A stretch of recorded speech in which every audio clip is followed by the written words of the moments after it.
Dear students, we discussed in the previous class one program, that is a simple interest. How to calculate simple interest by using classes and objects. See, and also we discussed classes definition and a class implementation, declaration and a definition. ಎರಡನ್ನ ನಾವು ಕ್ಲಾಸಲ್ಲಿ previous ಕ್ಲಾಸಲ್ಲಿ ನೋಡಿದ್ವಿ. ಯಾವ ಥರ ಅಂದರೆ class ಅಂತ ಬರಿಬೇಕು, ಕ್ಲಾಸ್ ನೇಮ್ ಬರಿಬೇಕು, ಗೊತ್ತಾಗ್ತಾ ಇದೆಯಾ? Open bracket. ನೆಕ್ಸ್ಟ್ ಇಲ್ಲಿ ಆಕ್ಸೆಸ್ ಸ್ಪೆಸಿಫೈಯರ್ಸ್ ಅಂತ ಬರಿಬೇಕು. Access specifiers, what we discussed in the access specifiers, private, public, protected ಮತ್ತು ಡೇಟಾ ಮೆಂಬರ್ಸು, ಮೆಂಬರ್ ಫಂಕ್ಷನ್ಸು, ಇವೆಲ್ಲನೂ ನಾವು ಡಿಸ್ಕಸ್ ಮಾಡಿದ್ವಿ ಅಲ್ವಾ? Access specifiers, data members, member functions, data members, member functions, ಲಾಸ್ಟಲ್ಲಿ close bracket, ಇಲ್ಲಿ semicolon compulsory ಹಾಕಲೇಬೇಕು. Example ನಾವು previous ಕ್ಲಾಸಲ್ಲಿ ನೋಡಿದ್ವಿ. And also we discussed in the previous class specifiers, access specifiers. Access specifiers ಯಾವ್ಯಾವಿದೆ? ಪ್ರೈವೇಟ್ ಆಕ್ಸೆಸ್ ಸ್ಪೆಸಿಫೈಯರ್ ಇದೆ. ಏನು private access specifier ಬಗ್ಗೆ ಒಂಚೂರು ಬರೀರಿ ಅಂತ ಕೇಳಿದಾಗ, ಪ್ರೈವೇಟ್ ಆಕ್ಸೆಸ್ ಸ್ಪೆಸಿಫೈಯರ್ ಬಗ್ಗೆ ಬರೀರಿ ಅಂತ ಕೇಳಿದಾಗ ನೀವು ಏನು ಬರೀಬೋದು ಗೊತ್ತಾ? By default all the members of a class are private in nature, ಒಂದು ಪಾಯಿಂಟ್ ಬರೀಬೇಕು. ಮತ್ತು the private member functions, the private members cannot be access outside the class ಅಂತಲೂ ಬರಿಬೋದು. ಮತ್ತು these private members provides the data to the member functions within the class. ಇವು 3 points ಬರಿಬೋದು. ಅಂದರೆ ಯಾವ ಥರ ಅನ್ನೋದನ್ನು ಹೇಳ್ತೀನಿ ನೋಡಿ. ಇವಾಗ ನಾನು ಇಲ್ಲಿ ಕ್ಲಾಸ್ ಅಂತ ಬರೆದಿದ್ದೀನಿ, ಕ್ಲಾಸ್ ಇಂಟರೆಸ್ಟ್ ಅಂತ ಬರೀತಿದ್ದೀನಿ. Interest, open bracket.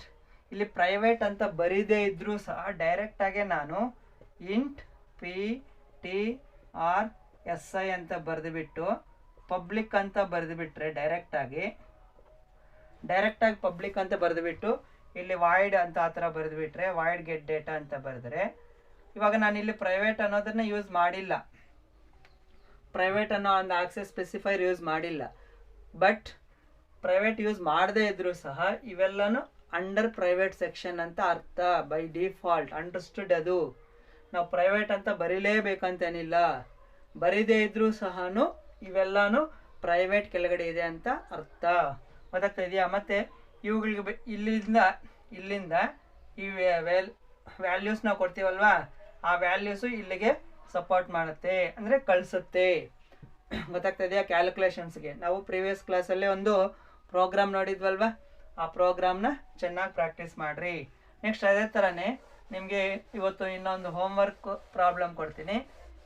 Right an program to find addition of 2 numbers. Addition of 2 ನಂಬರ್ಸ್ನ ನೀವು ಒಂದು C++ ಪ್ರೋಗ್ರಾಮ್ ಆಗಿ ಬರೀಬೇಕು. ನೋಡಿ, ಅಡಿಷನ್ ಆಫ್, ಇಲ್ಲಿ ಪ್ರೋಗ್ರಾಮ್, ಇದು ಪ್ರೋಗ್ರಾಮು ಯಾವ ಥರ ಬರೀಬೇಕು ಗೊತ್ತಾ? Write a program to find addition of 2 numbers. Addition of 2 numbers ನೋಡಿ, ಇದರಲ್ಲಿ ಯಾವ ಥರ ಬರಿಬೋದು ಅನ್ನೋದನ್ನು ಹೇಳ್ತೀನಿ ನೋಡಿ.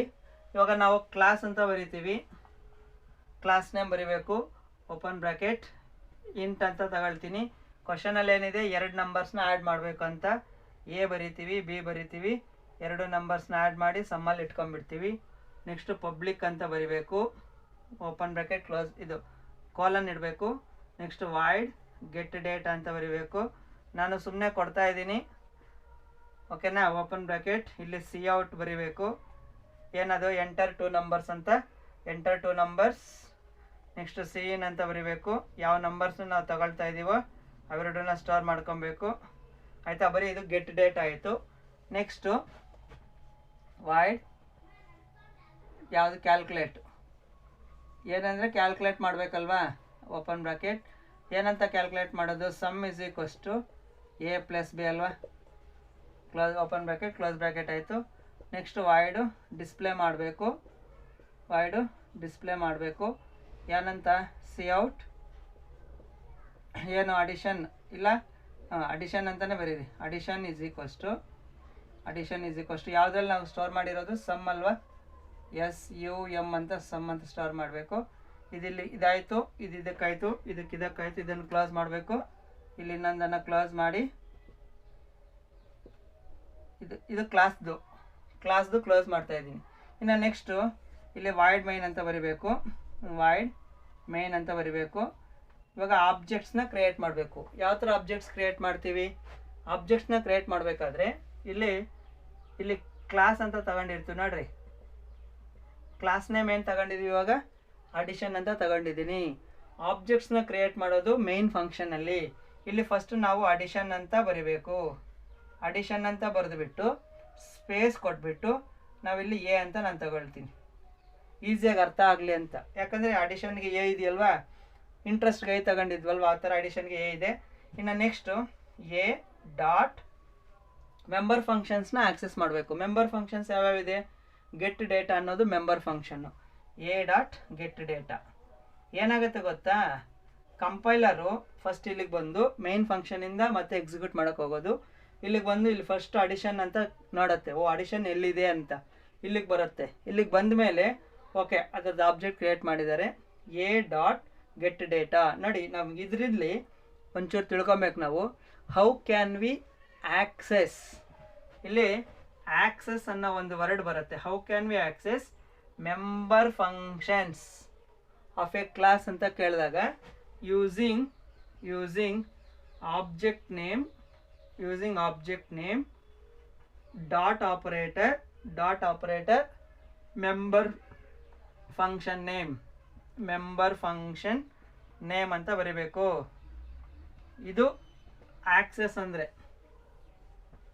ಮತ್ತು ಇಲ್ಲಿ ಇನ್ನೊಂದು ಟ್ವಿಸ್ಟ್ ಇದೆ, ಹೌ ಕ್ಯಾನ್ ಯು ಡಿಫೈನ್ ಅನ್ನೋ ಇನ್ನೊಂದು ಬರುತ್ತೆ, ಅದನ್ನು ಹೇಳ್ತೀನಿ ನಾನು. ಆಕ್ಸೆಸ್ ಅಂದರೆ ಆಬ್ಜೆಕ್ಟ್ ನೇಮ್. ನೀವು ಯಾವುದಾದ್ರೂ ಕ್ರಿಯೇಟ್ ಮಾಡ್ಕೋಬೋದು, ಯಾವುದಾದ್ರೂ ಆಬ್ಜೆಕ್ಟ್ ಕೊಡ್ಬೋದು. ಸರ್ ಇಲ್ಲಿ ಅಡಿಷನ್ ಅಂತ ಬರ್ದಿದ್ದೀರಾ, ಎ ಅಂತ ಕೊಟ್ಟಿವಿ, ಏನೇ ಕೊಡಬೇಕಾ ಸರ್ ಅಂದರೆ ಯುವರ್ ವಿಶ್. ಕ್ಲಾಸ್ ನೇಮ್ ಏನಾದರೂ ಇರ್ಬೋದು, ಅಂದರೆ ಇಲ್ಲಿ ಏನಿರುತ್ತೋ ಅದನ್ನೇ ಇಲ್ಲಿ ಬರೀಬೇಕು. But object your wish. ಇವಾಗ ನಿಮ್ಮ ಇನ್ಸಿಲ್ಲು ಎಸ್ ಇದೆ ಅಂತ ಇಟ್ಕೊಳ್ರಿ, ಎಸ್ ಅಂತಲೇ ಬರಿಬೋದು. ಅವಾಗ ಎಸ್ ಡಾಟ್ ಗೆಟ್ ಡೇಟಾ ಅಂತ ಬರೆದ್ರೂ ತೊಂದರೆ ಏನಿಲ್ಲ. ಯಾಕೆ ಸರ್ ಎಸ್ ಯಾಕೆ ಬೇಕು? ಅವರ್ ವಿಶ್, ಆಬ್ಜೆಕ್ಟ್ ಹೆಸರು ನಮ್ಮ ಇಷ್ಟ ಏನಾದರೂ ಕ್ರಿಯೇಟ್ ಮಾಡ್ಕೋಬೋದು. ಕ್ಲಾಸ್ ನೇಮ್ ಏನಿರುತ್ತೋ ಅದೇ ಕ್ಲಾಸ್ ನೇಮಲ್ಲಿ ಫಸ್ಟ್ ಅಕ್ಷರ ಏನಿರುತ್ತೋ ಅದನ್ನೇ ಬರಿಬೇಕು ಅಂತ ರೂಲ್ ಏನಿಲ್ಲ. ಬಟ್ ಏನಂದರೆ ಅದೊಂದು ಫಾರ್ಮ್ಯಾಲಿಟಿ. ಇವಾಗ ಅಡಿಷನ್ಗೆ ಎ ಇದೆ, ಅದಕ್ಕೋಸ್ಕರ ಎ ಅಂತ ಬರೆದುಬಿಡ್ತೀವಿ. ಇಂಟ್ರೆಸ್ಟ್ಗೆ ಐ ಅಂತ ಇರುತ್ತೆ, ಐ ಅಂತ ಬರೆದುಬಿಡ್ತೀವಿ. ಇಲ್ಲಿ ಫ್ರೀಕ್ವೆನ್ಸಿ ಅನ್ನೋ ಒಂದು ಪ್ರೋಗ್ರಾಮ್ ನೇಮ್ ಇರುತ್ತೆ, ಅವಾಗ ಎಫ್ ಅಂತ ತಗೊಳ್ತೀವಿ. ಡಿಲೀಷನ್ ಅಂತ ಒಂದು ಕ್ಲಾಸ್ ನೇಮ್ ಇರುತ್ತೆ, ಅವಾಗ ಡಿ ಅಂತ ತಗೊಳ್ತೀವಿ. ಆ ಥರ ಇವಾಗ ಫಾರ್ಲೂಪಲ್ಲೇ ನಾವು ಐ ಈಸ್ ಈಕ್ವಲ್ಸ್ ಟು 0 ಅಂತ ಯಾಕೆ ಬರೀಬೇಕು? ಅದೇನೋ ಕಾಮನ್ನಾಗಿ ಬಂದುಬಿಟ್ಟಿದೆ, ಅದಕ್ಕೋಸ್ಕರ ನಾವು for I is equals to 0 ಅಂತ ಬರೆದುಬಿಡ್ತೀವಿ. ಇಲ್ಲೂ ಅಷ್ಟೇ ಎ ಡಾಟ್ ಗೆಟ್ ಡೇಟಾ ಆಯಿತು. ನೆಕ್ಸ್ಟ್ ನೆಕ್ಸ್ಟ್ ಯಾವುದು ಗೆಟ್ ಡೇಟಾ ಆದಮೇಲೆ ಕ್ಯಾಲ್ಕುಲೇಟ್, ಎ ಡಾಟ್ ಕ್ಯಾಲ್ಕುಲೇಟ್ ಅಂತ ಬರೀಬೇಕು. ನೆಕ್ಸ್ಟ್ ಇನ್ನೊಂದು ಯಾವುದು ಎ ಡಾಟ್ ಡಿಸ್ಪ್ಲೇ ಅಂತ ಬರೆದುಬಿಟ್ಟು ಗೆಟ್ ಸೇಚ್ ಅಂತ ಹಾಕ್ಬಿಟ್ಟು ಕ್ಲೋಸ್ ಬ್ರಾಕೆಟ್ ಮಾಡಿಬಿಟ್ರೆ ಇದು ನಮಗೆ ಅಡಿಷನ್ ಆಫ್ 2 ನಂಬರ್ಸ್ ಆಯಿತು. ಗೊತ್ತಾಗ್ತಾ ಇದೆಯಾ?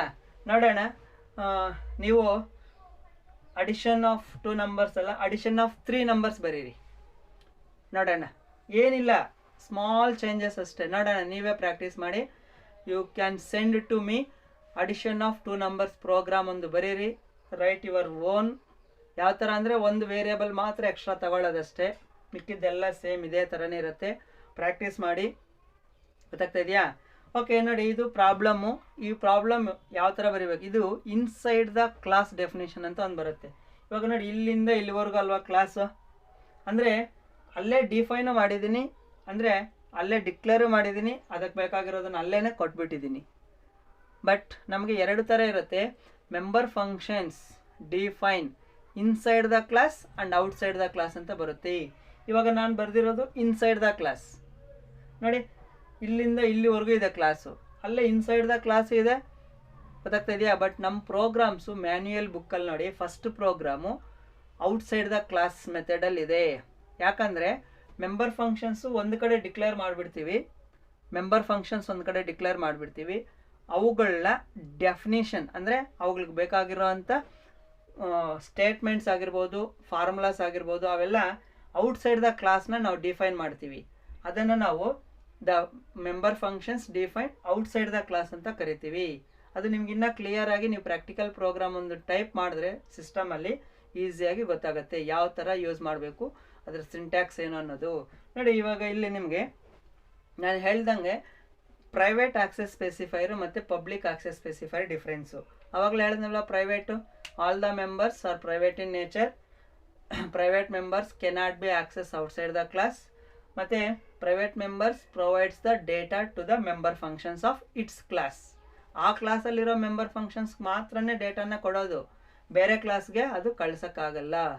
ನೆಕ್ಸ್ಟು ಮೈನ್ ಫಂಕ್ಷನಿಂದ ಎಲ್ಲ ಮೆಂಬರ್ ಫಂಕ್ಷನ್ಸ್ನ ಆಕ್ಸೆಸ್ ಮಾಡ್ಕೊಳ್ತೀವಿ. ನೋಡಿ ಇವನ್ನ ಆಕ್ಸೆಸ್ ಮಾಡ್ಕೋಬೇಕಂತ ಹೇಳಿದ್ರೆ these data member functions must be under public section ಇದ್ರೆ ಮಾತ್ರನೇ ಮೈನ್ ಫಂಕ್ಷನಲ್ಲಿ ಬರೋಕ್ಕಾಗತ್ತೆ. ನೋಡಿ ನಾನು ಇಲ್ಲಿ ಪಬ್ಲಿಕ್ ಅಂತ ಬರೆದಿರೋ ಉದ್ದೇಶನೇ ಅದು. ನೀವು ಒಂದ್ಸಲ ಪ್ರಾಕ್ಟೀಸ್ ಮಾಡಿ, ಪಬ್ಲಿಕ್ ಅನ್ನೋ ವರ್ಡ್ನ ಬರೀದೀರಾ ಪ್ರೋಗ್ರಾಮ್ಸ್ನ ಟೈಪ್ ಮಾಡಿ ಎಕ್ಸಿಕ್ಯೂಟ್ ಮಾಡಿ, ಆವಾಗ ರಾಂಗ್ ಬರುತ್ತೆ. ಯಾಕೆಂದರೆ ಇವಾಗ these member function also private in nature. ಯಾವಾಗ ಇದು ಪ್ರೈವೇಟ್ ಆಯಿತು ಅದು ಔಟ್ಸೈಡ್ ದ ಕ್ಲಾಸ್ಗೆ ಬರಲ್ಲ. ನಾನು ಆವಾಗಲೇ ಹೇಳಿದ್ನಲ್ವ, the private members are data members are member functions cannot be access outside the class. ಇಲ್ಲಿಗೆ ಕ್ಲಾಸ್ಗೆ ಮುಗೀತು. ಇಲ್ಲಿ ಒಳಗಡೆ ಏನು ಬೇಕಾದ್ರೂ ಮಾಡ್ಕೊಳ್ಳುತ್ತೆ, ಔಟ್ಸೈಡ್ ದ ಕ್ಲಾಸು ಅದನ್ನು ಆಕ್ಸೆಸ್ ಮಾಡ್ಕೊಳಕ್ಕಾಗಲ್ಲ. ಅದಕ್ಕೋಸ್ಕರನೇ ನಮ್ಗೆ ಆಚೆ ಕಡೆಗೆ ಆಕ್ಸೆಸ್ ಮಾಡಲೇಬೇಕು. So we should use public access specifier. ಇವಾಗ ನಾವು ಪಬ್ಲಿಕ್ ಆಕ್ಸೆಸ್ ಸ್ಪೆಸಿಫೈಯರ್ ಯೂಸ್ ಮಾಡಿರೋದ್ರಿಂದ we can easily access this member function and this member function outside the class. ಇದು ಮೇನ್ ಫಂಕ್ಷನ್ ಅಲ್ವಾ, ಮೇನ್ ಫಂಕ್ಷನ್ ಆಗಿರೋದ್ರಿಂದ ಇಲ್ಲಿಂದ ಬರುತ್ತೆ. By using how can we access member function ಅಂತ ಕೇಳಿದಾಗ by using dot operator use ಮಾಡ್ಕೊಂಡು access ಮಾಡಬೇಕು. ನೋಡಿ ಆಕ್ಸೆಸ್ ಅಂದರೆ ಡಾಟ್ ಆಪರೇಟರ್, ಜ್ಞಾಪಕ ಇಟ್ಕೊಳ್ಳಿ. ಮತ್ತೆ ಇನ್ನೊಂದು ಡಿಫೈನ್ ಅಂತ ಕೇಳ್ತಾರೆ. ಡಿಫೈನ್ ಅಂತ ಕೇಳಿದಾಗ ಇನ್ನೊಂದು ಆಪರೇಟರ್ ಬರುತ್ತೆ, ಅದನ್ನು ಹೇಳ್ತೀನಿ ನಾನು ನೆಕ್ಸ್ಟ್ ಕ್ಲಾಸಲ್ಲಿ ಹೇಳ್ತೀನಿ. ಇವಾಗ ಇದು data members are member functions define inside the class. ಅದರ ಸಿಂಟ್ಯಾಕ್ಸ್ ಯಾವ ಥರ ಇರುತ್ತೆ ಅಂತ ಅದನ್ನು ನೋಡೋಣ. ಇನ್ಸೈಡ್ ದ ಕ್ಲಾಸ್ ಡೆಫಿನೇಷನ್ ಯಾವ ಥರ ಇರುತ್ತೆ, ಕ್ಲಾಸ್ ನೇಮ್, ಇದು ನಾನು ಬರೀತಾ ಇರೋದು syntax, defining the member functions inside the class. ಇವಾಗ ಇಲ್ಲಿ ಪಬ್ಲಿಕ್ ಅಂತ ಬರೀತೀನಿ, ರಿಟರ್ನ್ ಟೈಪ್ ಬರೀಬೇಕು, return type function name open bracket close bracket, ಇಲ್ಲೇ ಓಪನ್ ಬ್ರಾಕೆಟ್ ಮಾಡಬೇಕು. ಸ್ಟೇಟ್ಮೆಂಟ್ಸ್ ಬರೀಬೇಕು, ಸ್ಟೇಟ್ಮೆಂಟ್ಸ್, ಇದನ್ನು ಇಲ್ಲಿ ಕ್ಲೋಸ್ ಮಾಡಿ, ಇದನ್ನು ಇಲ್ಲಿ ಇನ್ನೊಂದು ಕ್ಲೋಸ್ ಮಾಡಿ semicolon hockey.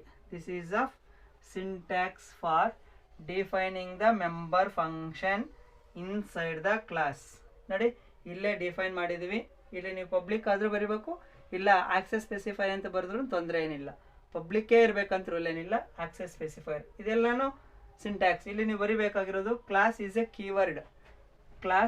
Keyword use to create the class. Next class name is the user defined name. ಇದು ನಮ್ಗೆ ಹೆಂಗೆ ಬೇಕೋ ಹಂಗೆ ಕ್ರಿಯೇಟ್ ಮಾಡ್ಕೊಳ್ತೀವಿ. ಇಲ್ಲಿ ಪಬ್ಲಿಕ್ ಅನ್ನೋದು ಆಕ್ಸೆಸ್ ಸ್ಪೆಸಿಫೈರು, ರಿಟರ್ನ್ ಟೈಪ್ ಅನ್ನೋದು ವಾಯ್ಡ್ ನಾವು ಕೊಡೋದು, ಯೂಶಲಿ ವಾಯ್ಡ್ ಕೊಡ್ತೀವಿ. Function name depending on that which function it performs. ನೋಡಿ ಗೆಟ್ ಡೇಟಾ ಬರೀತೀವಿ, ಇಲ್ಲ ಕ್ಯಾಲ್ಕುಲೇಟ್ ಬರೀತೀವಿ, ಇಲ್ಲ ಡಿಸ್ಪ್ಲೇ ಬರೀತೀವಿ. Depending on this function name we are writing the statements. ಗೊತ್ತಾಗ್ತಾ ಇದೆಯಾ? We can use more than 2 or 3 member ಫಂಕ್ಷನ್ಸ್ನ ಯೂಸ್ ಮಾಡ್ತೀವಿ. ಮಿನಿಮಮ್ ಆಗಿ ನೋಡಿ, ಮಿನಿಮಮ್ 2 ಮೆಂಬರ್ ಫಂಕ್ಷನ್ಸ್ ಯೂಸ್ ಮಾಡ್ತೀವಿ. ಯಾವ್ಯಾವಂದರೆ ರೀಡಿಂಗ್ ಆ್ಯಂಡ್ ಪ್ರಿಂಟಿಂಗ್. ಕ್ಯಾಲ್ಕುಲೇಟ್ ಇಲ್ಲದೆ ಇದ್ರೂ ಪರವಾಗಿಲ್ಲ, ನಿಮ್ಗೊಂದು ಪ್ರೋಗ್ರಾಮ್ ಇದೆ, 11th 1 12th 1 ಇದೆ, ಜಸ್ಟ್ ರೀಡ್ ಮಾಡ್ಕೊಳ್ಳೋದು, ಪ್ರಿಂಟ್ ಮಾಡೋದು. ಗೊತ್ತಾಗ್ತಾ ಇದೆಯಾ? 12ನೇ program I think 12th program, that is pointers ಅಂತ ಇರುತ್ತೆ. ಆ ಒಂದು 12ನೇ ಪ್ರೋಗ್ರಾಮು ಜಸ್ಟ್ ಗೆಟ್ ಡೇಟಾ ಮತ್ತು ಡಿಸ್ಪ್ಲೇ ಮಾತ್ರನೇ ಇದೆ, ಕ್ಯಾಲ್ಕುಲೇಟ್ ಇರಲ್ಲ. ಯಾಕಂದರೆ ಅದು reading of input details, student details read ಮಾಡ್ಕೊಳ್ಳುತ್ತೆ, ಅದನ್ನೇ ಪ್ರಿಂಟ್ ಮಾಡುತ್ತೆ. ಓಕೆ, ನೀವು ಪ್ರಾಕ್ಟೀಸ್ ಮಾಡಿ. ಅಡಿಷನ್ ಆಫ್ 3 ನಂಬರ್ಸ್ ಮತ್ತು ಸಬ್ಟ್ರಾಕ್ಷನ್, ಇಲ್ಲ ಅಂತ ಹೇಳಿದ್ರೆ ಮಲ್ಟಿಪ್ಲಿಕೇಶನ್. ನೀವು ಸಬ್ಟ್ರಾಕ್ಷನ್ ಬರೀರಿ ಸಾಕು, ಸಬ್ಟ್ರಾಕ್ಷನ್ ಆಫ್ 2 ನಂಬರ್ಸ್ ಬರೀರಿ.